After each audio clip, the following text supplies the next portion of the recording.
এই সাক্ষাৎকাৰ লোৱাৰ বাবে আমাৰ লগত কেমেৰা পাৰ্চন ৰূপে সহায় কৰা দীপাংকৰ মেছ আৰু হৰমন কলিতাক ধন্যবাদ জ্ঞাপন কৰিছোঁ। লগতে কেপিএছ গিলৰ সৈতে এই সাক্ষাৎকাৰ যুগুতোৱাত সহায় কৰি দিয়াৰ বাবে ঋতুবৰণ শৰ্মা আৰু চন্দন বৰা তেওঁলোককো আমি ধন্যবাদ জ্ঞাপন কৰিছোঁ।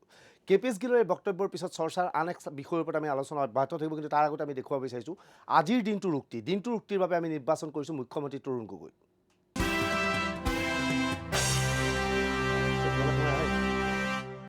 আমিওতো মুখ্যমন্ত্ৰী, মই 15 বছৰ আছোঁ, 12 বছৰ আছোঁ।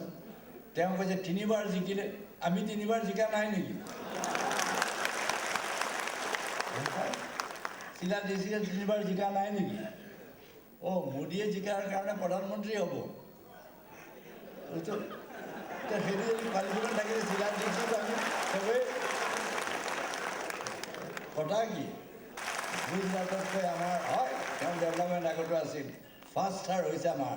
মই এটা কৈ দিম আৰু ইয়াতে নহয়, মই কৈছোঁ আহমেদাবাদত গৈ ক'ম, খালি মোদী অহালৈ বাট চাই আছে। মই ফেক্স এণ্ড ফিগাৰে কৰি দিম, এইটো মোৰ ফিগাৰ নহয়, মই যোগাৰ কৰি দিছোঁ। সেইকাৰণে মই আগতেই কৈছোঁ, আসামত মেজিক কি কয়, মোদী মেজিকে কাম নিদিয়ে, আমাৰ ইয়াত কংগ্ৰেছৰ মেজিকে কাম দিব। সোনিয়া গান্ধীৰ মেজিক, মনমোহন সিং, ৰাহুল গান্ধীৰ মেজিকে দিব। কেইদিনমান আগলৈকে ৰাজ্যখনত আলু পিঁয়াজৰ মূল্যক লৈ আলোচনা চলিল। আলু পিঁয়াজৰ মূল্যৰ প্ৰসংগ আঁতৰি যোৱাৰ লগে লগে নিমখৰ নাটনিৰ উৰা বাতৰিক লৈ আলোচনা চলিল। তাৰপিছত আলোচনা চলিল কেপিএছ গিলৰ। কিন্তু এইখিনি সময়ত এটা সুখবৰ যে আলু পিঁয়াজৰ দাম কমিছে। কোৱা হৈছে যে পাইকাৰী দোকানত আলু পিঁয়াজৰ দাম কমিছে, কিন্তু গ্ৰাহকে আলু পিঁয়াজৰ দাম সস্তাত পোৱা নাই।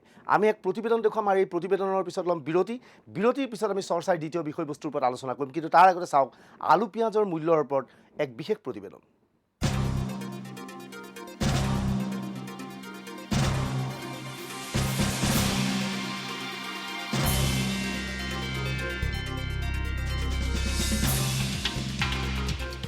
যোগান মন্ত্ৰী ডাক্তৰ নজৰুল ইছলামে কথা ৰাখিলে। যোগান মন্ত্ৰীয়ে কোৱাৰ দৰে হঠাৎ হ্ৰাস পালে আলু আৰু পিঁয়াজৰ মূল্য। পিঁয়াজৰ এতিয়া সৰ্বোচ্চ মূল্য 45 টকা। প্ৰথমেই চাওঁ আহক পিঁয়াজৰ পাইকাৰী বিক্ৰেতাই এই সংক্ৰান্তত কি কয়। 40 रुपये क्विंटल का दाम है, एकदम जो बेस्ट ऊपर से ऊपर 45 रुपये, 40 से 45 रुपये क्या ओपन मार्केट है, इससे ऊपर कोई मार्केट नहीं है। प्याज फुल अवेलेबल है, जितना चाहिए उतना आप लीजिए। रास्ते के अंदर में 2 रैंक है प्याज का, 2 रैंक आने वाला है, ट्रकें बहुत है, माल का एकदम फुल अवेलेबल है। প্ৰশ্ন উঠিছে হঠাৎ পিঁয়াজ ক'ৰ পৰা আহিল। कोई स्कैरसिटी नहीं है, जितना चाहिए उतना प्याज हमारे पास। अभी 15-20 दिन तक का तो माल रेडी में हम लोगों के पास में है। अभी 9 स्टेट से माल आ रहा है, आंध्र प्रदेश, कर्नाटका, MP, हरियाणा, राजस्थान और मेन नासिक। ফাঁচী বজাৰৰ পাইকাৰী আলু ব্যৱসায়ী দাবী কৰা মতে পৰ্যাপ্ত পৰিমাণৰ আলু অহাৰ ফলত আলুৰ মূল্য যথেষ্ট হ্ৰাস পাইছে। आलू का माल भाव मैक्सिमम 1700 रुपये क्विंटल या 1750 रुपये क्विंटल और मिनिमम 1600 रुपये क्विंटल। फुल अवेलेबल है, माल सड़ रहा है, बिक नहीं रहा है माल। পাইকাৰী বজাৰত আলু আৰু পিঁয়াজৰ মূল্য যথেষ্ট পৰিমাণে হ্ৰাস পোৱাৰ বিপৰীতে খুচুৰা ব্যৱসায়ীসকলে অব্যাহত ৰাখিছে লুণ্ঠন। আজিৰ তাৰিখতো খুচুৰা ব্যৱসায়ীসকলে পিঁয়াজ বিক্ৰী কৰিছে প্ৰতি কিলোত 60 পৰা 80 টকালৈকে আৰু আলু বিক্ৰী কৰিছে 30 পৰা 40 টকালৈকে। এয়া খুচুৰা বজাৰ।